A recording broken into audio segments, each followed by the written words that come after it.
Okay, ಇನ್ನೊಂದು leg full ಮಾಡೋರು ನಿಮ್ಮ ಲೈಫಲ್ಲೂ ಕೂಡ ಇದ್ರಾ? ಅದಿರೋದಕ್ಕೆ ಮೋಸ್ಟ್ ನಾನು ಇಷ್ಟು ಬೆಳೆದಿದ್ದೀನಿ ಅಂತ ಅನ್ಸತ್ತೆ. ಉಪ್ಪಿ ಸರಿ ಹೇಳಿಲ್ವಾ ಎಲ್ಲರ ಕಾಲೆಳಿಯುತ್ತೆ ಕಾಲ ಅಂತ ಹೇಳಿ. ಅವರು ಎಷ್ಟು ಕಾಲೆಳಿತಾರೋ, ಅವ್ರು ನಮ್ಗೆ ಎಷ್ಟು ಅವಮಾನಿಸ್ತಾರೋ, ಅವ್ರು ನಮ್ಗೆ ಎಷ್ಟು ನಮ್ಗೆ ಇನ್ನ ಡಿಗ್ರೇಡು ಡಿಮೋಟಿವೇಟ್ ಮಾಡ್ತಾರೋ, ಅಪ್ಪ ನಾನು ಇನ್ನ ಇದ್ದೀನಿ ಇಂಡಸ್ಟ್ರಿನಲ್ಲಿ, ಓಕೆ ಫೈನ್, ಇದೆಲ್ಲ ಮುಂಚೆ ನಂಗೆ ತುಂಬಾನೇ ಒಂಥರ ಡಿಸ್ಟರ್ಬ್ ಆಗೋಗಿರುತ್ತೆ. ಹೌದು, ಡಿಸ್ಟರ್ಬ್ ಆಗೋಗ್ತಾ ಇತ್ತು. ಬಟ್ ಇವಾಗ ನನಗದು ಒಂಥರ ಮೋಟಿವೇಶನ್ ಆಗಿ ತಗೊಳ್ತೀನಿ. Because I started to believe myself. ನನಗೆ ನಾನ್ ನಂಬಕ್ ಶುರು ಮಾಡಿದೆ. ಇವಾಗ ಇನ್ಯಾರೋ ಹೇಳ್ತಾರೆ ಅಂತ ಅವ್ರ ಮಾತು ನಂಬಕ್ಕಿಂತ I start to believe my work. So ಅವಾಗ ನನ್ನ ಮೇಲೆ ನನಗೆ ನಂಬಿಕೆ ಇದ್ದಾಗ ಬೇರೆಯವ್ರ ಮೇಲೆ ನಾನು ಏನಕ್ಕೆ ತಲೆ ಕೆಡಿಸ್ಕೊಳ್ಬೇಕು? ಇವಾಗ ನಾನು ಒಂದು ಒಳ್ಳೆ ಕೆಲಸ ಮಾಡಕ್ ಹೋಗ್ತಾ ಇದೀನಿ ಅಂದಾಗ ನನ್ಗೆ ಎಲ್ಲರೂ ಅಪ್ರಿಷಿಯೇಟ್ ಮಾಡ್ಬೇಕು ಅನ್ನೋದು ಬೇಕಾಗಿಲ್ಲ.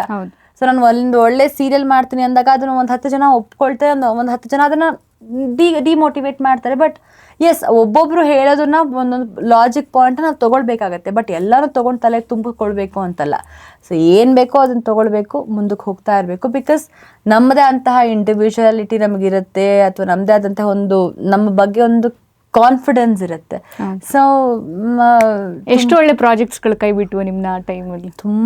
ತುಂಬಾ ಪ್ರಾಜೆಕ್ಟ್ಸ್ಗಳು ಮಿಸ್ ಮಾಡ್ಕೊಂಡಿದ್ದೀನಿ. ನನ್ನ second project one of the super hit ಸಿನಿಮಾಗಳು ಸಿಕ್ತಿತ್ತು. ಬಟ್ ಕಾರಣಾಂತರಗಳಿಂದ ನಾನು ಆ ಪ್ರಾಜೆಕ್ಟ್ನ ಒಪ್ಕೊಳಕ್ಕಾಗಲಿಲ್ಲ. ಒಂದಷ್ಟು ಬೇರೆ ಬೇರೆ ಶಾರ್ಟ್ ಕಟ್ಸ್ಗಳನ್ನ ನಾನು ಹೋಗಕ್ಕೆ ನನಗೆ ಇಷ್ಟ ಆಗದಿರೋದ್ರಿಂದ ನಾನು ಆ ಪ್ರಾಜೆಕ್ಟ್ಸ್ಗಳನ್ನ ಕೈ ಬಿಡಬೇಕಾಗತ್ತೆ. ಆ್ಯಂಡ್ ಒಂದಷ್ಟು ಅದೇ ಹೇಳಿಲ್ಲ, ಮಿಸ್ಕಮ್ಯುನಿಕೇಶನ್ಸ್ ಇಂದ, ಇಲ್ಲ ಅವ್ರು ಬ್ಯುಸಿ ಇರ್ಬೋದೇನೋ, ಅಯ್ಯೋ ಅವ್ರ ಪೇಮೆಂಟ್ ಜಾಸ್ತಿ, ಅಯ್ಯೋ ಅವ್ರ ದಿನಕ್ಕೆ ಇಷ್ಟು ತಗೊಳ್ತಾರೆ ಅಷ್ಟು ತಗೊಳ್ತಾರೆ, ಈ ಥರ ಒಂದು ಫಾಲ್ಸ್ ರೂಮರ್ಸ್ಗಳಿಂದ ನಾನು ಪ್ರಾಜೆಕ್ಟ್ಸ್ಗಳನ್ನ ಖಂಡಿತ ಕಳ್ಕೊಂಡಿದ್ದೀನಿ. ಸೊ ಓಕೆ, ನನ್ನ ಪಾಲಕ್ಕೆ ಬರಬೇಕು ಅಂತಂದ್ರೆ ಹುಡ್ಕೊಂಡು ಬಂದೇ ಬರುತ್ತೆ ಅಂತ ಇನ್ನೊಂದು ಮಾತು ಹೇಳ್ತಾರೆ ಒಬ್ರು, ಇದು ದೊಡ್ಡ ನ್ಯೂಸ್ ಆಗುತ್ತೆ ಆ್ಯಕ್ಚುಲಿ. ಒಂದು ನಟಿ ಅವರು ಲೈಕ್ ಸಿನಿಮಾ ಆ್ಯಕ್ಟಿಂಗು ಅದು ಇದು ಬಂದಾಗ ಅವರ ರೆಮ್ಯುನರೇಷನ್ ಹೇಳ್ತಾರೆ. ಆ ರೆಮ್ಯುನರೇಷನ್ ಹೇಳಿ ಅದಾದ್ಮೇಲೆ ಅವ್ರು ಹೇಳ್ತಾರೆ, ಬೇರೆ ಒಂದು ಕಮಿಟ್ಮೆಂಟ್ಗೂ ನಂದು ಫರ್ದರ್ ಎಕ್ಸ್ಟ್ರಾ ಚಾರ್ಜಸ್ ಇದೆ ಸರ್, ಆ ಚಾರ್ಜಸ್ ಕೊಡಿ, ನಾನು ಆ ಸಿನಿಮಾ ನಾನು ಮಾಡ್ತೀನಿ ಅಂತ ಹೇಳಿ. ಅದಾದಮೇಲೆ ನಾವು ಅಂದರೆ ಒಂದು ಡಿಗ್ ಮಾಡ್ತಾ ಹೋದ್ವಿ ಹೆಂಗಿರುತ್ತೆ ಏನು ಅಂತ ಹೇಳಿದಾಗ, ಅಲ್ಲಿ ಫಸ್ಟ್ ಬರೋದೆ ಮುಂಚೆ ಹೀಗಿದ್ದಿಲ್ಲ. ನೀವು ಹೇಳ್ದಂಗೆ ಮುಂಚೆ ಪಾತ್ರಕ್ಕೆ ಅವರ ಹಿಂದಿನ ಲೈಕ್ ಕೆಲಸ ನೋಡಿಬಿಟ್ಟು, ಹೌದು ರೂಪಿಕಾ ಇಷ್ಟು ಸೀರಿಯಲ್ ಮಾಡಿದ್ದಾರೆ, ತುಂಬ ಚೆನ್ನಾಗಿ ಮಾಡಿದ್ದಾರೆ, ವಿಭಿನ್ನವಾಗಿ ಮಾಡಿದ್ದಾರೆ, ರೂಪಿಕಾ ಚೆನ್ನಾಗಿ, ಈ ಥರದ ಚಾಯ್ಸಸ್ ಇತ್ತು. ಬಟ್ ರೈಟ್ ನಾವು ಏನಾಗಿದೆ, ಯಾರು ಕಮಿಟ್ಮೆಂಟಿಗೆ ಫಸ್ಟ್ ಪ್ರಿಫರೆನ್ಸ್ ಕೊಡ್ತಾರೆ ಅವರನ್ನು ನಾವು ಫಸ್ಟ್ ತಗೊಳ್ಳೋಣ, ಮಿಕ್ಕಿದ ಪಾತ್ರಗಳನ್ನು ಅದು ಆರಿಸಿ ಬಿಡೋದು ಹೇಳ್ತಾರಲ್ಲ, ಲೈಕ್ ಆ ಥರ ಮಾಡೋಣ ಅಂತ ಹೇಳಿ. ಲೈಕ್ ನಮಗೆ ನಾವು ಹೋಗಿ ನೋಡಿಲ್ಲ ಅಂದರೆ, ಇದು ಹೇಳಿರೋದು ಅನುಭವಿಸಿರೋದು ಕೇಳಿರೋ ಮಾತು. ಸೊ ನೀವು ಕೇಳ್ಪಟ್ಟಿದ್ದು ಅಥವಾ ನಿಮಗೂ ಆ ಥರದ್ದು ಏನಾದರೂ ಇನ್ಸಿಡೆಂಟ್ ಆಗಿರೋದು, ನೀವು ಫೇಸ್ ಮಾಡಿರೋದು ಏನಾದರೂ ಇದೆಯಾ? See every industry has it. ಇದು ಬರೀ ನಮ್ಮ ಸಿನಿಮಾ ಇಂಡಸ್ಟ್ರಿನಲ್ಲಿ, ಸೀರಿಯಲ್ ಇಂಡಸ್ಟ್ರಿನಲ್ಲಿ ಅಂತಲ್ಲ, ಕಾರ್ಪೊರೇಟ್ ವರ್ಲ್ಡ್ ಅಲ್ಲಿ ಎಷ್ಟು ಇರಲ್ಲ. ಸೊ ನಮಗೆ ಗೊತ್ತಾಗದೇ ಇರೋ ಎಷ್ಟೊಂದು ಕೆಲಸಗಳಾಗಿರಲ್ಲ, ಆ್ಯಂಡ್ ನಾರ್ಮಲ್ ಲೈಫಲ್ಲಿ ಎಷ್ಟೊಂದು ಕೆಲಸಗಳಾಗಲ್ಲ. ಬಟ್ ಎರಡು ಕೈ ಸೇರಿದ್ರೆ ಚಪ್ಪಾಳೆ. So if we react, the other person will definitely react. ನಾವು ಯಾವ ಥರ ಇರ್ತೀವಿ, ನಾವು ಎಷ್ಟು ಗೌರವದಿಂದ ಇರ್ತೀವಿ, ನಾವು ನಮ್ಮ ಲೈಫ್ನ ಯಾವ ಥರ ರೂಪಿಸ್ಕೊಳ್ಬೇಕು ಅಂತ ಹೇಳಿದ್ರೆ, ನಾನು ಒಂದಕ್ಕೆ ಸ್ಟಿಕ್ ಆನ್ ಆಗಿದ್ದೆ. ನಾನು ಬರ್ತಾ ಇರೋದು ನನ್ನ ತಂದೆ ತಾಯಿ ಒಂದು ಸಂಸ್ಕಾರವಂತ ಒಂದು ಕುಟುಂಬದಿಂದ ನನ್ನ ಬಂದಾಗ ನನ್ನದಂತ ಆದಂಥ ಒಂದು ಐ ಥಿಂಕ್ ಗೋಡೆನ ಕಟ್ಕೊಂಡಿದ್ದೆ, ನನ್ನದೇ ಆದಂತಹ ಒಂದು ಲಿಮಿಟೇಷನ್ಸ್ನ. ತುಂಬ ಜನ ನನ್ಗೆ ಹೇಳಿದ್ದಾರೆ, ಎಲ್ಲಿ ನಿಮ್ಮ ಬಾಡಿ ಗಾರ್ಡ್ ಬಂದಿಲ್ವಾ ಅಂತ. ನನ್ನ ತಂದೆ ತಾಯಿನ ಬಾಡಿ ಗಾರ್ಡ್ ಅಂತ ಕರೀತಾ ಇದ್ರು. ನಂಗೆ ಅದು ಇನಿಷಿಯಲಿ ಬೇಜಾರಾಗ್ತಾ ಇತ್ತು. ಎಲ್ಲಿ ಹೋದ್ರು ನನ್ನ ತಂದೆ ತಾಯಿ ಬರೋರು, ಐ ಮೇಕ್ ಶ್ಯೂರ್ ಅವ್ರನ್ನ ಕರ್ಕೊಂಡು ಹೋಗ್ತಾ ಇದ್ದೆ. ನನ್ನ ತಂದೆ ಬರೋರು ಅಥವಾ ನನ್ನ ತಾಯಿ ಬರೋರು, ಬಿಕಾಸ್ ನಾನು ಸೆಕ್ಯೂರ್ ಮಾಡಕ್ಕಂತಲ್ಲ, ನನಗೂ ಒಂದು ಕಂಫರ್ಟ್ ಝೋನ್ ಕ್ರಿಯೇಟ್ ಮಾಡ್ಕೊಳ್ಳೋಕ್ಕೆ. ಅಥವಾ that is my I think ನನ್ನ ಕಂಫರ್ಟ್ ಝೋನ್ ಅದು. ನಾನು ಬೇರೆಯವ್ರು ಯಾರೋ ಕ್ವಶನ್ ಮಾಡುವಂಥ ನೆಸೆಸಿಟಿ ಇರಲಿಲ್ಲ. ಸ್ಟಾರ್ಟಿಂಗ್ ಯಾರೋ ಎಲ್ಲಿ ನಿಮ್ಮ ಬಾಡಿ ಗಾರ್ಡ್ ಅಂದಾಗ ಒಂದೆರಡು ಸಲ ಹರ್ಟ್ ಆಗಿರೋದಿದೆ. ಬಟ್ ಅದನ್ನ ನನಗೆ ಈ ಥರ ತೊಗೊಂಡೆ. ಹೌದು, ತಂದೆ ತಾಯಿ ದೇವರೇ ನಮಗೆ ಒಂಥರ ಗಾಡಿಯನ್ನು ಅಂದರೆ ನಮಗೆ ಪ್ರೊಟೆಕ್ಟರ್ ಅಂತ ಕೊಟ್ಟಾಗ ನಾನು ಯಾಕೆ ಅದನ್ನು ಬೇರೆ ಥರ ತೊಗೊಳ್ಬೇಕು, ಪಾಸಿಟಿವ್ ಆಗಿ ತೊಗೊಳಕ್ಕೆ ಶುರು ಮಾಡಿದೆ. ಹೌದು, ನನಗೆ ಅವರು ರಕ್ಷಣೆ ಮಾಡೋಕ್ಕೆ ಬಂದಿದ್ದಾರೆ ಭೂಮಿ ಮೇಲೆ ಅಂತಂದಾಗ that is my responsibility, that is their responsibility also. That's okay. ಇಲ್ಲ ಸರ್ ಬಂದಿದ್ದಾರೆ ಬಾಡಿ ಗಾರ್ಡು ಅಂತ ನಾನು ಹೇಳಕ್ಕೆ ಶುರು ಮಾಡಿದೆ. That is how if we react like this, ಅವ್ರು ಬಾಯಿ ಮುಚ್ಕೊಂಡಿರ್ತಾರಲ್ವಾ.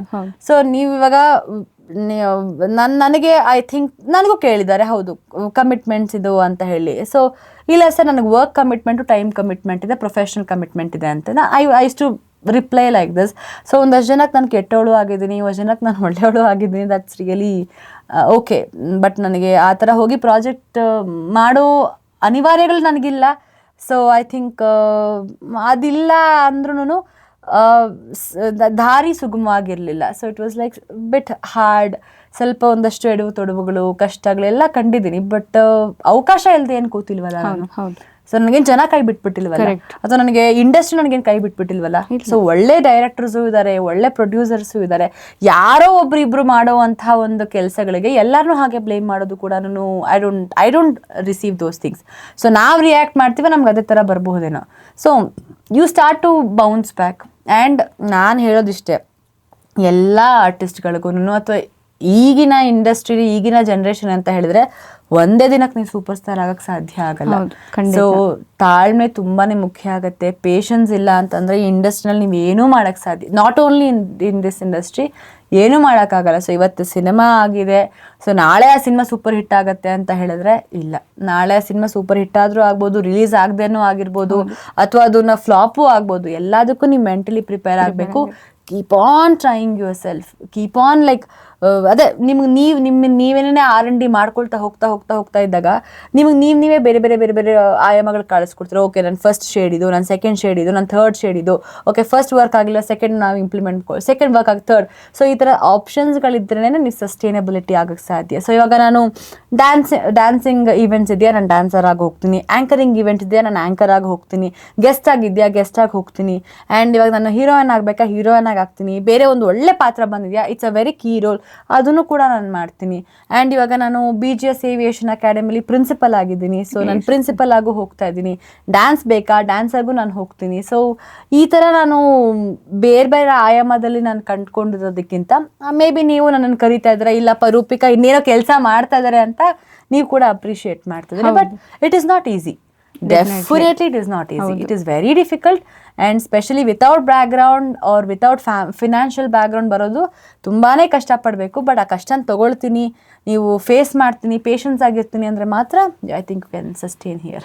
ಬಟ್ ಒಂದಂತೂ ನಿಜ, ಬ್ಯಾಕ್ಗ್ರೌಂಡ್ ಇದ್ದು ಬಂದವ್ರು ಯಾರು ಕೂಡ ಇಲ್ಲಿ ಸಸ್ಟೈನ್ ಆಗಿಲ್ಲ. ಬ್ಯಾಕ್ಗ್ರೌಂಡ್ ಇಲ್ಲದೆ ಬಂದಿರೋರೇ ಇವಾಗ ಎಲ್ರಿಗೂ ಕೂಡ ಕಾಣಿಸ್ಕೊಳ್ಳಿರೋರು. ಮೇ ಬಿ ಅದು ತುಂಬಾ ಜನಕ್ಕೆ ಅದು ವರ್ಕ್ ಆಗಿರ್ಬೋದು. ಸೊ ಲೆಟ್ಸ್ ಹೌದು. ಓಕೆ, ಇನ್ನು ನಿಮ್ಗೆ ಯಾಕೆ ನಾನು ತೆಲುಗು ಇಂಡಸ್ಟ್ರಿಯಲ್ಲಿ ಮಿಂಚಬೇಕು, ತಮಿಳ್ ಇಂಡಸ್ಟ್ರಿಯಲ್ಲಿ ಮಿಂಚಬೇಕು ಅನ್ನಿಸ್ಲಿಲ್ಲ? ತುಂಬಾ ಜನ ನೋಡ್ತೀವಿ, ಇಲ್ಲಿ ಮಾಡಿರೋದು 1-2 ಧಾರಾವಾಹಿ, ಬಟ್ ಇವಾಗ ಅಲ್ಲಿ ಫುಲ್ ಅಲ್ಲೇ ಸೆಟ್ಲ್ ಆಗಿ ಹೋಗಿದ್ದಾರೆ. ಯಾಕೆ ರೂಪಿಕಾ ಅವ್ರಿಗೆ ಮಾತೃಭಾಷೆ ಬಿಟ್ಟಲ್ಲಿ ಹೋಗ್ಬೇಕಂತ ಅನ್ನಿಸ್ಲಿಲ್ಲ? ಇಲ್ಲ, ನನಗಿಲ್ಲಿ ಕೈ ತುಂಬ ಕೆಲಸಗಳು ಬರ್ತಾ ಇತ್ತು. ಆ್ಯಂಡ್ ಅಲ್ಲೂ ನನಗೆ ಆಪರ್ಚುನಿಟೀಸ್ಗಳು ಬರ್ತಾ ಇತ್ತು, ಈಗಲೂ ಬರ್ತಾ ಇದೆ. ಆ್ಯಂಡ್ ಒಳ್ಳೊಳ್ಳೆ ಸಿನಿಮಾಗಳು, ಸೀರಿಯಲ್ಗಳು ಕೂಡ ತುಂಬಾ ನನಗೆ ಬಂತು. ಬಟ್ ಅವಾಗ ತಗೊಳಕ್ಕೆ ನನಗೆ ಬ್ಯಾಲೆನ್ಸ್ ಮಾಡೋಕ್ಕೆ, because at A time 2-3 project ಮಾಡ್ತೀನಿ, ಕಷ್ಟ ಆಗತ್ತೆ. ಬಿಕಾಸ್ ಡೇಟ್ಸ್ಗಳು ಕ್ಲಾಶ್ ಆಗೋದು ಅದೆಲ್ಲ ತುಂಬಾ ಒಂದು I think that is also one of the commitment. So ನಮಗೆ ಆ ಥರ ನಮಗೆ ಫುಲ್ಫಿಲ್ ಮಾಡೋಕ್ಕಾಗದೆ ಇದ್ದಾಗ ನಾವು we may fail also. So ಆ ಥರ ಒಂದು. ಬಟ್ ನಾನು ತೆಲುಗುನಲ್ಲಿ ಸಿನಿಮಾಗಳು ಕೂಡ ಮಾಡಿದ್ದೀನಿ. It should yet to be release. So ಅದು ರಿಲೀಸ್ ಆದರೆ maybe I don't know how it will take it forward. So but ನನಗೆ ಮಲಯಾಳಮಲ್ಲಿ ಮಾಡಬೇಕು ಅಂತ ಒಂದು ಆಸೆ ಇದೆ. ಸೊ ಬಿಕಾಸ್ ಒಂಥರ ಡಿಫ್ರೆಂಟ್ ಇಂಡಸ್ಟ್ರಿ. ಸೊ ತುಂಬಾ ಯಾವ ಇಂಡಸ್ಟ್ರಿಲಿ ಕೆಲಸ ಮಾಡ್ಬೇಕು ಅಂತ, ಎಲ್ಲಾ ಇಂಡಸ್ಟ್ರಿಲೂ ಕೆಲಸ ಮಾಡ್ಬೇಕು ಅಂತ ಆಸೆ ಇದೆ. ಬಟ್ ಯಾವ್ದಾದ್ರು ಒಂದು ಮಲಯಾಳಂ ಪ್ರಾಜೆಕ್ಟ್ ಅಲ್ಲಿ ಕಾಣಿಸ್ಕೋಬೇಕು ಅಂತನೋ ಆಸೆ ಇದೆ. ಸೊ ನೋಡೋಣ ಅದು ಯಾವಾಗ ಫುಲ್ಫಿಲ್ ಆಗುತ್ತೆ ಅಂತ. ಓಕೆ. ಸೊ ಇನ್ನೊಂದು, ಒಂದು ಹುಡುಗಿಯನ್ನು ನೋಡುವಾಗ ಅಂದ್ರೆ don't judge book by it's cover ಅಂತ ಹೇಳ್ತಾರಲ್ಲ, ಹಾಗೆ ಒಂದು ಹುಡುಗಿ ನೋಡುವಾಗ ಅವಳನ್ನ ಜಡ್ಜ್ ಮಾಡೋ ರೀತಿ ಬೇರೆ ಬೇರೆ ಇರುತ್ತೆ. ಇವಾಗ ನಾವು ಸೋಷಿಯಲ್ ಮೀಡಿಯಾದಲ್ಲೇ ತಗೊಳ್ಳೋದಾದ್ರೆ ತನಿಷಾ ಮೇಡಮ್ನೇ ತಗೊಳ್ಳೋಣ. ಲೈಕ್ ಒಂದಷ್ಟು ಧಾರಾವಾಹಿಗಳನ್ನ ಮಾಡಿ, ಕನ್ನಡ, ತೆಲುಗು, ತಮಿಳ್ ಬೇರೆ ಬೇರೆ ಧಾರಾವಾಹಿಗಳನ್ನ ಮಾಡಿ, ಇವಾಗ ಅವರೇ ಒಂದೆರಡು ಜ್ಯುವೆಲ್ರಿ ಬ್ರ್ಯಾಂಡನ್ನು ಮಾಡಿಕೊಂಡು ಬೇರೆ 2 ಕಡೆ ಒಂದು ಸಿನಿಮಾ ಪ್ರೊಡ್ಯೂಸ್ ಮಾಡ್ತಾರೆ. ಆಯ್ತಾ, ನಮ್ಗೆಲ್ರಿಗೂ ಹೆಮ್ಮೆ, ಒಂದು ಹುಡುಗಿ ಇಷ್ಟೆಲ್ಲ ಮಾಡ್ತಿದ್ದಾರಲ್ಲ ಇವರು. ಬಟ್ ಅದು ಆಳಿಗೊಂದು ಕಲ್ಲು ಅಂತ ಮಾತಾಡೋರು, ಅವರಿಗೆ ಪ್ರೊಡ್ಯೂಸರ್ಸ್ ತುಂಬ ಜನ ಇದ್ದಾರೆ, ಈ ಥರದ ಮಾತು. ಪ್ರಾಬಬ್ಲಿ ಆ್ಯಕ್ಚುಲಿ ಅವ್ರು ಸ್ಟ್ರಾಂಗ್, ಅಷ್ಟೆಲ್ಲ ಹೇಳಿದ್ರು ಕೂಡ ಲೇಡಿ ಅಷ್ಟು ಡೇರಿಂಗಲ್ಲಿ ಮತ್ತೆ ಮುಂದೆ ಬರ್ತಾರೆ ಅಲ್ವಾ? ಆ ಥರ ಹೆಂಗೆ ಆ ಜಡ್ಜ್ ಮಾಡೋದು ಅಷ್ಟು ಸುಲಭ ಆಗ್ಬಿಡುತ್ತಾ? ಒಂದು ಹುಡುಗಿ ಬೆಳೆದು ಇಷ್ಟು ದೊಡ್ಡವಳಾಗಿ ಅವಳ ಆಸೆ ಆಕಾಂಕ್ಷೆ ಎಲ್ಲ ಬದಿಗಿಟ್ಟು ಅವಳ ಲೈಫ್ ಹೆಂಗೆ ಬೇಕಂಗೆ ಬದುಕ್ತಾಳೆ. ಜಡ್ಜ್ ಮಾಡೋಕ್ಕೆ ನಾವು ಯಾರು?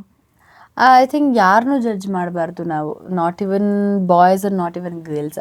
ನಾನೇನು ಹೇಳ್ತೀನಿ ಅಂತ ಹೇಳಿದ್ರೆ, ಇವಾಗ ನಾನು 2 ಪರನೂ ನೋಡೋಕೆ ಇಷ್ಟಪಡೋದೇನಂತ ಹೇಳಿದ್ರೆ, ಹುಡುಗರಿಲ್ಲ ಅಂತಂದ್ರೆ ನಾವು ಎಷ್ಟೊಂದ್ಸಲಿ ನಾವು ಈ ಸೊಸೈಟಿಲಿ ಕೂಡ ಬದುಕೋಕ್ಕಾಗಲ್ಲ. ಬಿಕಾಸ್ ನಾವು ಇವಾಗ ಏನೇ ಮಾಡ್ತೀನಿ ಅಂತ ನನ್ನ ತಂದೆ ಸಪೋರ್ಟು ಇದೆ, ನನ್ನ ಅಣ್ಣನ ಸಪೋರ್ಟು ಇದೆ. ಸೊ ದೇವರ್ ಆಲ್ಸೋ ಮೈ ಪಿಲ್ಲರ್ಸ್. ಸೊ ಅವರ ಒಂದು ಸಪೋರ್ಟ್ ಇಲ್ಲ ನಾನು ಬೆಳೆಯೋಕ್ಕೆ ಸಾಧ್ಯ ಆಗ್ತಿರ್ಲಿಲ್ಲ. ನಾವು ಹೆಂಗಿರ್ತೀವೋ ಅವ್ರು ನಮ್ಗೆ ಅದೇ ಥರ ಇದು ಮಾಡ್ತಾರೆ. ಆ್ಯಂಡ್ ಎಸ್, ಇವಾಗಲೇ ತನಿಷಾ ಅವ್ರ ಬಗ್ಗೆ ಹೇಳಿದಾಗ she is one of the good friend of main. So ತುಂಬ ಜನ ಹೇಳಿದ್ದಾರೆ ಏನು ಬಿಗ್ ಬಾಸ್ ಮಾಡಿದ್ದೀರಾ ನೀವು ಅಂತ ಅಂದಾಗ ಕರೆಕ್ಟಾಗಿ ಅವರು ಒಂದು ರಿಪ್ಲೈ ಕೊಟ್ಟಿದ್ದಾರೆ. ಹೌದು, ಬಿಗ್ ಬಾಸಲ್ಲಿ ಯಾಕೆ ಹೋಗಿದ್ದಾರೆ ಅಂದರೆ ಕಲಾವಿದರಾಗಿದ್ದಕ್ಕೇನೆ ಎಲ್ಲರೂ ಬಿಗ್ ಬಾಸಲ್ಲಿ ಕ್ಯಾಸ್ಟ್ ಮಾಡಿದ್ರಲ್ಲ. ಸೊ ಅದಕ್ಕೆ ನನ್ನ ಫ್ರೆಂಡ್ಶಿಪ್ನ ಯೂಸ್ ಮಾಡ್ಕೊಂಡು ನಾನು ಸಿನಿಮಾ ಮಾಡಿದ್ದೀನಿ ಅಂತ. ಎಸ್, ನಾನು ಮೊನ್ನೆ ಸೆಲೆಬ್ರಿಟಿ ಶೋಗೆ ಹೋಗಿದ್ದಾಗಲೂ ಕೂಡ ನಾನು ಇದೇ ಮಾತನ್ನ ಹೇಳಿದೆ, ಒಂದು ಲೇಡಿ ಪ್ರೊಡ್ಯೂಸರ್ ಆಗಿ ಬಂದಿರೋದು ಅಂತ ಹೇಳಿದ್ರೆ it is not at all easy. Because ಇಷ್ಟು ವರ್ಷ ಅರ್ನ್ ಮಾಡಿದಂತಹ ಅಂದರೆ ಕೂಡಿಟ್ಟಂತಹ ಒಂದು ದುಡ್ಡನ್ನ ಅದನ್ನು ಬಂದು ಒಂದು ಸಿನಿಮಾಗೆ ಹಾಕೋದು ಒಂಥರ ದೊಡ್ಡ ನಿರ್ಧಾರ. ಅದು ಕಮರ್ಷಿಯಲ್ ಸಿನಿಮಾಗೆ ಹಾಕೋದು ಇನ್ನೊಂದಷ್ಟು ದೊಡ್ಡ ಒಂದು I think it's a daring step. And single army ಥರ ನಿಂತ್ಕೊಂಡು, ಫೈಟರ್ ಥರ ನಿಂತ್ಕೊಂಡು ಎಲ್ಲ ಕಡೆ ಪ್ರಮೋಷನ್ಸ್ಗೆ ಓಡಾಡಿಕೊಂಡು ಆ್ಯಂಡ್ ಸಿನಿಮಾ ಜನಕ್ಕೆ ಮುಟ್ಸೋ ಅಂಥ ಒಂದು ಮನೋಭಾವ ಇದೆಯಲ್ಲ, it is really very tough. Because ನಾನು ಬರೀ ಕಲಾವಿದೆಯಾಗಿ ನಾನು ಯಾವುದೇ ಸಿನಿಮಾದಲ್ಲಿ ಆ್ಯಕ್ಟ್ ಮಾಡಲ್ಲ. ನಾನು ಒಂದು ಸಿನಿಮಾ ಅಂತ ಒಪ್ಕೊಂಡಾಗ ಅದು ಪ್ರಮೋಷನ್ವರೆಗೂ ನನ್ನ ಜೊತೆಗಿರ್ತೀನಿ. ಆ್ಯಂಡ್ ಅದು ಪ್ರೊಡಕ್ಷನ್ಗೂ ನಾನು ತುಂಬಾ ಸಪೋರ್ಟ್ ಮಾಡ್ತೀನಿ. ಬಿಕಾಸ್ ನಮ್ಮನ್ನು ನಂಬ್ಕೊಂಡು ಒಂದು ಸಿನಿಮಾಗೆ ಪ್ರೊಡ್ಯೂಸ್ ಮಾಡ್ತಿದ್ದಾರೆ ಅಂತ ಹೇಳಿದಾಗ ನಮ್ಮ ಜವಾಬ್ದಾರಿ ಆಗುತ್ತೆ. ಅದಕ್ಕೆ ನಾನು ಸಿನಿಮಾ ಎಲ್ಲೇ ಪ್ರಮೋಷನ್ಸ್ ಇರಲಿ ನಾನು ಅದು ಎಲ್ಲ ಕಡೆ ಹೋಗ್ತೀನಿ. ಆ್ಯಂಡ್ ಸೀರಿಯಲ್ ಪ್ರಮೋಷನ್ಸ್ ಇದೆಯಾ ಎಲ್ಲ ಕಡೆ ಹೋಗ್ತೀನಿ. ಬಿಕಾಸ್ ನಾವು ವಿಸಿಬಿಲಿಟಿನೂ ಹೌದು ಒಂದು. ಆ್ಯಂಡ್ ಇನ್ನೊಂದೇನಂದರೆ ಏನೋ ನಂಬ್ಕೊಂಡು ಅಷ್ಟೊಂದೆಲ್ಲ ಅವ್ರು ಕೋಟಿ ಇದು ಹಾಕಿದಾಗ ನಾವೇನು ಮನೇಲಿ ಕೂತ್ಕೊಂಡು ಏನು ಮಾಡಬೇಕಾಗತ್ತೆ? ನಮ್ಮ ಜವಾಬ್ದಾರಿ ಇದೆ. It is our duty. ಹೋಗಿ ಎಲ್ಲ ಕಡೆ ನಮಗೆ ಜನ ಅಟ್ಲೀಸ್ಟ್ ನಮ್ಮಿಂದ ಒಂದು 4 ಜನ ಸಿನಿಮಾ ಮೋಟಿವೇಟ್ ಆಗ್ತದೆ, ನಮಗೆ ತಾನೇ ಪ್ಲಸ್ ಪಾಯಿಂಟು. ಆ್ಯಂಡ್ ಕೋಣ ನೋಡಿದೆ, it was very very neatly done cinema. And ಅವ್ರು ಎಷ್ಟು ಸ್ಟ್ರಗಲ್ ಮಾಡ್ತಾ ಇದ್ದಾರೆ ಅಂತ ಹೇಳಿದ್ರೆ ಐ ಥಿಂಕ್ ಸಿನಿಮಾ ಮಾಡಿ ರಿಲೀಸ್ ಮಾಡೋದು ಒಂದು ಮಟ್ಟದ ಸಕ್ಸಸ್ ಈಗಿನ ಒಂದು ರೇಟು. ಐ ಥಿಂಕ್ ಒಂದು ಸ್ಟೆಪ್ ಅವ್ರು ಗೆದ್ದಿದ್ದಾರೆ. ಸೊ ಎಲ್ಲರ ಮನ್ಸೂರು ಗೆದ್ದಿದ್ದಾರೆ. ಸೊ ಯಾರನ್ನೂ ಜಡ್ಜ್ ಮಾಡಕ್ಕೆ ಹೋಗ್ಬಾರ್ದು. We are no one to judge anyone. So ಆ ಥರ ಹುಡುಗರು ಮಾಡಕ್ಕೆ ಹೋಗ್ಬಾರ್ದು, ಹುಡುಗಿರು ಮಾಡಕ್ಕೆ ಹೋಗ್ಬಾರ್ದು. ಬಿಕಾಸ್ ಎಲ್ಲ ಒಬ್ಬ ಮನುಷ್ಯನಿಗೂ ಅವ್ರದ್ದೇ ಆದಂತಹ ಒಂದು ನೋವಿರುತ್ತೆ, ನಲಿವಿರುತ್ತೆ, ಅವ್ರದ್ದೇ ಆದಂಥ ಕಷ್ಟಗಳಿರುತ್ತೆ. ಅವ್ರು ಎಷ್ಟೇ ಒಳ್ಳೆ ಪೊಸಿಷನಲ್ಲಿ ಬರ್ತಾರೆ ಅಂತ ಹೇಳಿದ್ರು ಹಿಂದೆ ಅವ್ರಿಗೊಂದು ಸ್ಟೋರಿ ಇರುತ್ತೆ. ಸೊ ಅದನ್ನು ಯಾರಿಗೂ ಏನೋ ಕುಗ್ಗಿಸೋದಾಗ್ಲಿ ಜಡ್ಜ್ ಮಾಡೋದಾಗ್ಲಿ, ಅದಕ್ಕೆ ನಾನು ಸಿನಿಮಾ ನೋಡ್ಕೊಂಡು ಬಂದ ತಕ್ಷಣ ರಿವ್ಯೂ ಹೇಳಕ್ಕೆ ಹೋಗಬೇಡಿ. ಸಿನಿಮಾ ಇಷ್ಟ ಆಯ್ತಾ 4 ಜನಕ್ಕೆ ಹೋಗಿ ಹೇಳಿ. ಇಲ್ವಾ ನೀವು ಸಿನಿಮಾ ಇಷ್ಟ ಆಗಲಿಲ್ವ ಸೈಲೆಂಟ್ ಆಗಿದ್ಬಿಡಿ. ಬಿಕಾಸ್ ಒಂದು ಸಿನಿಮಾ ಒಂದು ಸೀರಿಯಲಿಂದ ಎಷ್ಟೋ ಜೀವನಕ್ಕೆ ಏನೋ ಬೆಳಕಾಗ್ತಿರತ್ತೆ. ಒಂದಷ್ಟು ಲೈಟ್ ಮ್ಯಾನ್ಸ್ ಆಗಲಿ ಪ್ರೊಡಕ್ಷನ್ಸ್ ಅವರಾಗಲಿ ಅದನ್ನು ಬದುಕೋತಿರ್ತಾರೆ, ಜೀವನ ಕಟ್ಕೋತಿರ್ತಾರೆ. ಸೊ ನಾವು ಅವ್ರಿಗೆಲ್ಲ I think we should not ಏನೋ ಅವ್ರಿಗೆ ಹರ್ಟ್ ಮಾಡಬಾರ್ದು. ಸೊ ಎಲ್ರಿಗೂ ಸಿಗೋ ಕೆಲಸನ ಅಚ್ಚುಕಟ್ಟಾಗಿ ನಗ್ನಗ್ತಾ ಖುಷಿಯಾಗಿ ಮಾಡ್ಕೊಂಡು ಹೋಗಬೇಕು. Okay, all right. ನೆಕ್ಸ್ಟ್ ಅಪ್ಪ ಅಂದರೆ ಆಕಾಶ. ಅದು ಹೆಣ್ಮಕ್ಳಿಗೆ ಅಪ್ಪ ಅಂದರೆ ಸಖತ್ ಇಷ್ಟ. ಅಮ್ಮ ಬಿಟ್ಬಿಡಿ, ಅಮ್ಮಂಗೆ ಸೆಕೆಂಡ್ರಿ ನಾವು ಹೇಳೋದು. ಫಸ್ಟ್ ಚಾಯ್ಸೇ ಅಪ್ಪಂಗೆ ಹೇಳೋದು. ಏನೇ ಇದ್ರು ಅಪ್ಪ ಹಿಂಗೆ ಆಮೇಲೆ ನಮಗೆ ಸಪೋರ್ಟ್ ಮಾಡೋದು ಕೂಡ ಅಪ್ಪನೇ ಫಸ್ಟ್ ಅಮ್ಮನಿಗಿಂತ. ಸೊ ರೂಪಿಕಾ ಅವ್ರ ಲೈಫಲ್ಲಿ ಡ್ಯಾಡಿ ಅದು ನೋ ವರ್ಡ್ಸ್. ಬಿಕಾಸ್ ನನ್ನ ಲೈಫಲ್ಲಿ ತುಂಬಾ ಐ ಥಿಂಕ್ ಕಷ್ಟಪಟ್ಬಿಟ್ಟಿದ್ದಾರೆ ನನ್ನ ತಂದೆ ತಾಯಿ ಇಬ್ರು. ನನಗೆ ದೇವ್ರು ಕೊಟ್ಟಂತಹ ಒಂದು ವರ ಅಂತಲೇ ಹೇಳ್ಬೋದು. ಬಿಕಾಸ್ ಪಾಪ ಏನೂ ಇರಲಿಲ್ಲ. ಅವರು ಒಂದು ಸಣ್ಣ ಮನೆಯಲ್ಲಿ ಅವ್ರಿಗೆ ಏನು ಬೇಕೋ ಅದೊಂಥರ ಅವ್ರ ಜೀವನ ಮಾಡ್ಕೊಳ್ತಾ ಮತ್ತು ಮಕ್ಕಳನ್ನ ಬೆಳೆಸ್ಕೊಳ್ಳೋ ಅಂಥ ಒಂದು ದಾರಿನಲ್ಲಿದ್ದರು. ಆ್ಯಂಡ್ ಎಷ್ಟೊಂದು ಸಲ ನಮಗೆ ಮನೆಯಲ್ಲಿ ಊಟ ಇಲ್ಲ ಅನ್ನೋ ಪರಿಸ್ಥಿತಿ ಕೂಡ ನಾವು ಫೇಸ್ ಮಾಡಿದ್ದೀವಿ. ಬಟ್ ನಮಗೆ ಯಾವತ್ತೂ ಹೊಟ್ಟೆ ಹಸುಕೊಂಡು ಮಲಗಿಸ್ತಾ ಇರಲಿಲ್ಲ. ಆ್ಯಂಡ್ ಎಷ್ಟೋ ಕಡೆ ನನ್ನ ಮಗಳು ಡ್ಯಾನ್ಸ್ಗೆ ಹೋಗಬೇಕು ಅಂತ ಹೇಳಿದಾಗ ಯೂನಿಫಾರ್ಮಲ್ಲಿ ಡ್ಯಾನ್ಸ್ ಮಾಡಿದ್ದೀನಿ. ಎಲ್ಲೋ 100-200 ರೂಪಾಯಿ ಸಾಲ ಮಾಡಿಕೊಂಡು ನನಗೆ ಡ್ಯಾನ್ಸ್ಗಳಿಗೆ ಸಪೋರ್ಟ್ ಮಾಡಿದ್ದಾರೆ. ಸೊ ಆ್ಯಂಡ್ ಚೇತಕ್ ಗಾಡಿ ಇತ್ತು ನಮ್ಮ ಅಪ್ಪನ ಹತ್ರ. ಆ ಚೇತಕ್ ಗಾಡಿನಲ್ಲಿ ಎಲ್ಲ ಕಡೆ ಹೋಗಿ ಪಾಂಪ್ಲೆಟ್ಸ್ ತೊಗೊಂಬರೋರು, ಕಾಂಪಿಟೇಷನ್ಸಲ್ಲಿದೆ ಅಂತ ಹೇಳಿ. ಸೊ ಆ ಕಾಂಪಿಟೇಷನ್ಸ್ಗೆಲ್ಲ ಕರ್ಕೊಂಡು ಹೋಗೋರು. ಆ್ಯಂಡ್ ನಮ್ಮಪ್ಪ ವಿಧಾನಸೌಧದಲ್ಲಿ ಕೆಲಸ ಮಾಡಿದ್ರು ಮಾಡಿದ್ರು ಕೂಡ ₹1 ಅವ್ರು ಲಂಚ ತಗೊಂಡವರಲ್ಲ. ಈಗಲೂ ಕೂಡ ವಿಧಾನಸೌಧಕ್ಕೆ ಹೋದ್ರೆ ಸಾಗರಿ ಮಗಳು, ಕರುಣಾ ಸಾಗರ್ ಮಗಳು ಅಂತ ಹೇಳ್ತಾರೆ. Because he was that genuine. ಯಾರಾದ್ರೂ ಬಂದ್ಬಿಟ್ಟು ನನಗೆ ಅದೊಂಥರ ಫೈಲ್ ಮೂವ್ ಮಾಡ್ಕೊಡಿ ಸರ್ ಅಂತ ಹೇಳಿದ್ರೆ, ಬನ್ನಿ ಸರ್ ಬೇಕಾದ್ರೆ ಒಂದು ಕಾಫಿಗೆ ಹೋಗಿ ಬರೋಣ, ನನಗೆ ಇದೆಲ್ಲ ಬೇಡ. ಅಂದರೆ ಅವ್ರು ಅಷ್ಟು ಒಂದು ಅವರು ಸ್ವಾಭಿಮಾನದಲ್ಲಿ ಅವರು ಜೀವನ ಕಟ್ಕೊಂಡಂತಹ ಒಂದು ವ್ಯಕ್ತಿ, ಆದರ್ಶವಾದಂತಹ ವ್ಯಕ್ತಿ. ಸೊ ಅವಾಗೆಲ್ಲ ಅವ್ರು ಇದ್ದಾಗ ಜಗಳ ಆಡಿದ್ದೀವಿ, ಎಲ್ಲಾನು ಮಾಡ್ಕೊಂಡಿದ್ದೀವಿ, ನಾವಿಲ್ಲ ಅಂತಾನು ಹೇಳಲ್ಲ. ಬಟ್ ಅವರು ತುಂಬ ಹೆಲ್ದಿ ಆಗಿದ್ದಂತಹ ಒಬ್ಬ ವ್ಯಕ್ತಿ. ಅವರು ಡಯಾಬಿಟಿಕ್ ಆಗಲಿ, ಇನ್ನೊಂದಾಗಲಿ ಮತ್ತೊಂದಾಗಲಿ, ಅವರು ಹಾಸ್ಪಿಟ್ಲ್ ಕಡೆನೇ ಮುಖ ಮಾಡಿದವರಲ್ಲ. ಸೊ ಒನ್ ಫೈನ್ ಡೇ ನಮ್ಮ ಜೊತೆ ಎಲ್ಲಾನು ಒಂದು ಪ್ರೋಗ್ರಾಮ್ ಬರ್ತಾರೆ, ಎಲ್ಲನೂ ಆಗುತ್ತೆ. ಸ್ಯಾಟರ್ಡೆ ಮಲಗಿದವರು ಸಂಡೇ ಅವರು ಏನಾಗಿದೆಯೋ ಗೊತ್ತಿಲ್ಲ, 7:30-8 ಗಂಟೆ ಆದರೂ ಎದ್ದಿಲ್ಲ. ಹೋಗಿ ನೋಡ್ತೀನಿ, ಜೋರಾಗಿ ಉಸಿರಾಡ್ತಿದ್ದಾರೆ. ಸೊ ನಾನೇ ನೀರು ಹಾಕ್ತೀನಿ. ನೀರು ಹಾಕಿದಾಗ ಅವ್ರು ಚೆನ್ನಾಗಿ ನೀರು ಕುಡಿದ್ಬಿಟ್ಟು ಸ್ಮೈಲ್ ಮಾಡ್ತಾರೆ ಅಷ್ಟೇ. ಆಮೇಲೆ ನಾನು ಹಾಸ್ಪಿಟ್ಲಿಗೆ ಕರ್ಕೊಂಡು ಹೋಗೋ ಟೈಮಲ್ಲಿ ತೊಡೆ ಮೇಲೆ ಮಲಗಿಸ್ಕೊಳ್ತೀನಿ. ಆಮೇಲೆ ಒಂದು 1 hour ಅದೆಲ್ಲ ಸ್ಟ್ರಗಲ್ ಆದಮೇಲೆ ಡಾಕ್ಟರ್ ಬಂದು ಹೇಳ್ತಾರೆ, no he is no more ಅಂತ, ವಿ ಶುಡ್ ಡಿಕ್ಲೇರ್. ಸೊ ಆ ಒಂದು ದಿನ, ಆ ಒಂದು ಕ್ಷಣ ಯಾವ ಶತ್ರುಗೂ ಖಂಡಿತ ಬರಬಾರ್ದು ಅಂತ. ಬಿಕಾಸ್ ಅದು ಈಸಿ ಅಲ್ಲ, ಅದನ್ನ ಫೇಸ್ ಮಾಡಿದವ್ರಿಗೆ ಗೊತ್ತಿರುತ್ತೆ. ಸೊ ಹಾಸ್ಪಿಟ್ಲಿಗೆ ಬಂದು ಹಿಂಗೆ ನಿಂತ್ಕೊಂಡು ನೋಡಿದಾಗ ವಿ ಶುಡ್ ಡೆಫಿನೆಟ್ಲಿ ಡಿಕ್ಲೇರ್ ಅಮ್ಮ ಹಿ ಇಸ್ ನೋ ಮೋರ್ ಅಂದಾಗ ಒಂಥರ ನಾನು ಸಮಾಧಾನ ಮಾಡಿಕೊಳ್ಳೋ, ನನ್ನ ತಾಯಿನ ಸಮಾಧಾನ ಮಾಡಲೋ, ನನ್ನ ಕುಟುಂಬನ ಮುಂದೆ ಏನು ಎತ್ತ ಅಂತಂದಾಗ ಇಟ್ಸ್ ಅ ವ್ಯಾಕ್ಯೂಮ್. ಅದು ಯಾರೂ ಫುಲ್ಫಿಲ್ ಮಾಡೋಕ್ಕೆ ಸಾಧ್ಯ ಇಲ್ಲ. ಬಟ್ ಅವರ ಆಶೀರ್ವಾದ ಖಂಡಿತ ನಮ್ಮ ಮೇಲೆ ಇದ್ದೇ ಇರುತ್ತೆ. But he thought me so much things. ನನಗದೊಂಥರ ಮೇ ಬಿ ಒಂಥರ ಅವ್ರ ಬ್ಲೆಸ್ಸಿಂಗ್ಸ್ ತೊಗೊಂಡೆ ನಾವು ಕೆಲಸಗಳು ಮಾಡ್ತೀವಿ. So I think I am like missing him a lot. But ನನ್ನ ಕೆಲಸಗಳಿಂದ ಅವ್ರಿಗೆ ಖುಷಿ ಕೊಡ್ತಾ ಇದ್ದೀನಿ. So wherever you are, bless me and I love you and I definitely miss him. Actually ಕನಸಲ್ಲೂ ಬಂದು ನಿಮ್ಗೆ ಏನು ಹೇಳಿದ್ದಾಗ್ಲಿ ಬರ್ತಾರಾ? ನನಗಿದೆಲ್ಲ ಎಕ್ಸ್ಪೀರಿಯನ್ಸ್ ಆಗಿದೆ. ಐ ಬಿಲೀವ್ ದಟ್ ಅದು ನಮ್ಮ ನಂಬಿಕೆ ಮೇಲೆ ಇರುತ್ತೆ. ಇದೇನು ಯಾವುದು ಅಗೇನ್ ಐ ಸೆಡ್ ನಮ್ಮ ಬಾಡಿಕೆ, ನಮ್ಮ ನಂಬಿಕೆ. ಒಂದು ದಿನ ಅಂತೂ ನಮ್ಮ ಅಪ್ಪ ಫುಲ್ ರೇಷ್ಮೆ ಪಂಚೆ ಉಟ್ಕೊಂಡು ಫುಲ್ ಒಂಥರ ಅವ್ರು ಫುಲ್ ಟಿಪ್ ಟಾಪ್ ಆಗಿ ರೆಡಿಯಾಗಿ ಬಂದ್ಬಿಟ್ಟು ನಾನು ಎರಡು ಸಲ ಹಿಂಗೆ ನನಗೆ ಒಂಥರ ನಂಗೆ ಪ್ಯಾಂಪರ್ ಮಾಡಿಬಿಟ್ಟು ನಾನು ಇರ್ತೀನಿ ನಿನ್ನ ಜೊತೆ ಅಂತ ಹೇಳ್ಬಿಟ್ಟು ನನ್ನ ಪಕ್ಕದಲ್ಲಿ, ನಮ್ಮ ಇಡೀ ಫ್ಯಾಮಿಲಿ ಪಕ್ಕದಲ್ಲಿ ನಿಂತ್ಕೊಂಡು ಫೋಟೋ ತೆಗೆಸ್ಕೊಂಡು ಆಮೇಲೆ ಹಿಂಗೆ ತಿರುಗಿ ನೋಡಿದ್ರೆ ಅವ್ರು ಅಲ್ಲಿ ಇಲ್ಲವೇ ಇಲ್ಲ. ಅಂದರೆ ಇಟ್ ಈಸ್ ಸಮಥಿಂಗ್ ಎಲ್ಲೋ ನನಗೆ ಅನ್ನಿಸ್ತಪ್ಪ ನಮ್ಮ ಜೊತೆ ನಮ್ಮ ಅಪ್ಪ ಇದ್ದಾರೇನೋ ಅನ್ನೋ ಒಂದು ಧೈರ್ಯ. ಆ್ಯಂಡ್ ಆ ಥರ ನಾನು ಮೆಂಟಲಿ ಪ್ರಿಪೇರ್ ಆಗೋಗಿದ್ದೀನಿ. ಬಿಕಾಸ್ ನಾವು life should move on, what's next ಅಂತ ನೋಡ್ಕೊಂಡು ಹೋಗಬೇಕು. ಆ್ಯಂಡ್ ಅವ್ರು ಅಷ್ಟೊಂದೆಲ್ಲ ನನಗೆ ಬಂದು ಬ್ಲೆಸ್ ಮಾಡ್ತಾ ಇದ್ದಾರೆ ಅಂತ ಹೇಳಿದಾಗ definitely he is there with me. ಅವ್ರು ಖಂಡಿತ ಕನ್ಸಲ್ಲಿ ಬರ್ತಾರೆ, ನನ್ನ ಹತ್ರ ಮಾತಾಡ್ತಾರೆ. ನಾನು ಅವ್ರ ಹತ್ರ ಅವ್ರ ಫೋಟೋ ಹತ್ರ ನಾನು ನಿಂತ್ಕೊಂಡು ಮಾತಾಡ್ತೀನಿ. I have all that conversations with him. But ಇವಾಗ ನೀವು ತಾಯಿನ ತುಂಬಾ ಹತ್ರದಿಂದಾನೇ ಕೇರ್ ಮಾಡ್ಬೇಕಲ್ವಾ? ಅಷ್ಟು ವರ್ಷ ಗಂಡನ ಜೊತೆ ಬಾಂಡಿಂಗ್ ಅಲ್ವಾ? ಸಡನ್ ಅವ್ರು ಒಂದಿನ ಕೈ ಬಿಟ್ಟು ಹೋಗ್ತಾರೆ ಅಂದಾಗ ಊಹೇನು ಮಾಡಿರಲ್ಲ.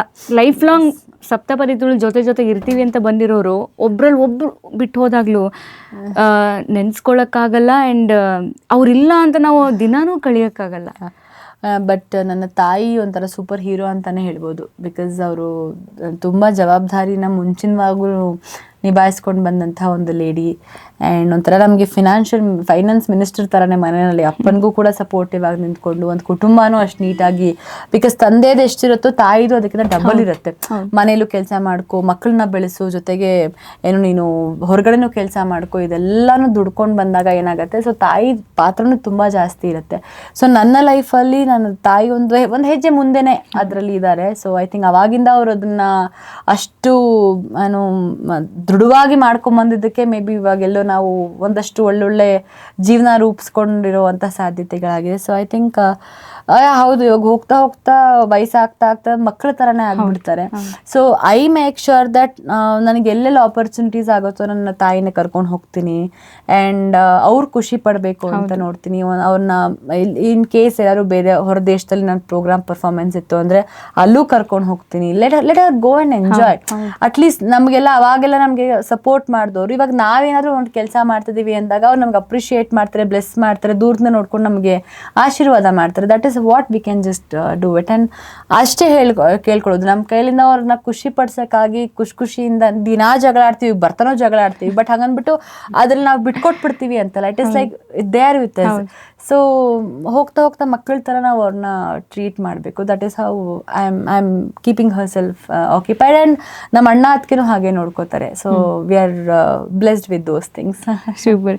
ಓಕೆ, ರೂಪಿಕಾ ಅವರ ಮುಂದಿನ ಪ್ರಾಜೆಕ್ಟ್ಸ್ಗಳು ಏನು ಮಾಡ್ತಿದ್ದೀರಾ? ಸೊ ಸಿನಿಮಾಗಳು ಬರ್ತಾ ಇದೆ, ಬಟ್ ಆಸ್ ಐ ಸೆಡ್ ಒಳ್ಳೆ ಪಾತ್ರಗಳು ಬಂದ್ರೆ ಮಾತ್ರ. 10 ಸಿನಿಮಾದಲ್ಲಿ ಒಂದು ಖಂಡಿತ ಹೌದು, ಒಂದು ಒಳ್ಳೆ ಪಾತ್ರ ಮಾಡಿದ್ರೆ ನನ್ಗೆ ಅಷ್ಟು ಖುಷಿ ಕೊಡ್ತಾ ಇದೆ. ಸೊ ಮೇ ಬಿ ಒಂದು ಆಸೆ ಇದೆ, ಒಂದು ಒಳ್ಳೆ ಅದ್ಭುತವಾದಂತ ಡ್ಯಾನ್ಸರ್ ಕ್ಯಾರೆಕ್ಟರ್ ಮಾಡ್ಬೇಕು ಅಂತ ಆಸೆ ಇದೆ.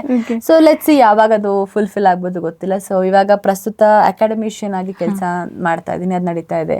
ಆ್ಯಂಡ್ ಈವನ್ ಕೊರಿಯೋಗ್ರಫೀಸ್ ನಡೀತಾ ಇದೆ. ಸೊ ಮುಂದಿನ ಪ್ರಾಜೆಕ್ಟ್ಸ್ಗಳು, ಸೊ ಸೀರಿಯಲ್ ಇವಾಗ ಆಲ್ರೆಡಿ ಒಂದು ಆನ್ ಗೋಯಿಂಗ್ ಆಗ್ತಿರೋದ್ರಿಂದ ಒಂದಷ್ಟು ಬೇರೆ ಸೀರಿಯಲ್ಗಳು ಕೂಡ ಪಿಚ್ಚಿನ್ ಆಗ್ತಾ ಇದೆ.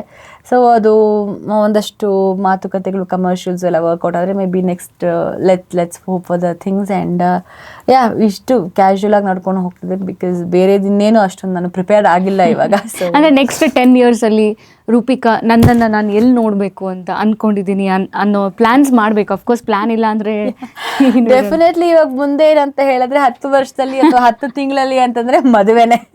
ಓ ಮೈ ಗಾಡ್. ಬಿಕಾಸ್ ಇಷ್ಟು ವರ್ಷ ಸುಮ್ನೆ ಇದ್ದಾರೆ, ಸಪೋರ್ಟ್ ಮಾಡ್ಕೊಂಡಿದ್ದಾರೆ.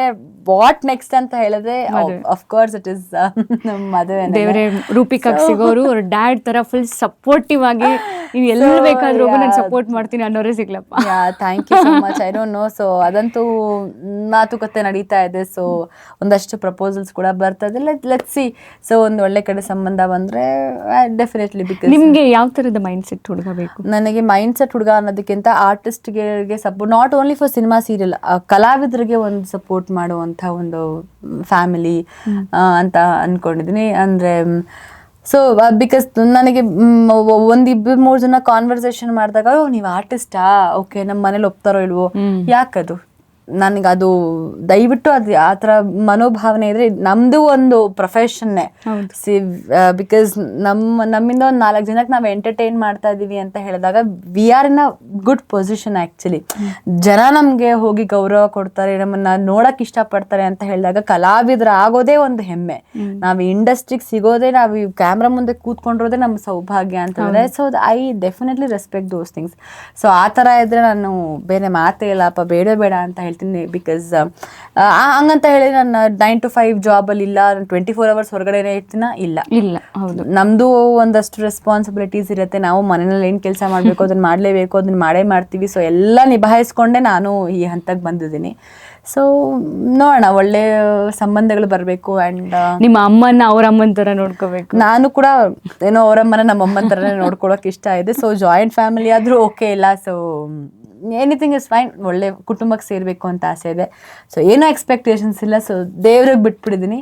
ಲೆಟ್ಸ್ ಸಿ ಯಾರು ಡ್ಯಾಡಿ ಹುಡುಕೊಡ್ತಾರೆ ಎಲ್ಲಾದ್ರೂ ಮೇ ಬಿ ಹುಡುಕ್ತಾ ಇದಾರೆ ಅನ್ಸತ್ತೆ ಇನ್ನ. ಸೊ ಇಷ್ಟಲ್ಲೇ ಸಿಗ್ಬೋದು ಅನ್ಸತ್ತೆ. ಸೊ ಮೇ ಬಿ ಅವಾಗ ನಿಮ್ ಬ್ರಿಗೇಡ್ ಚಾನಲ್ ಅಲ್ಲೇ ಬರ್ಬೋದು, ಬ್ರೇಕಿಂಗ್ ನ್ಯೂಸ್ ಅಂತ ಹೇಳಿ.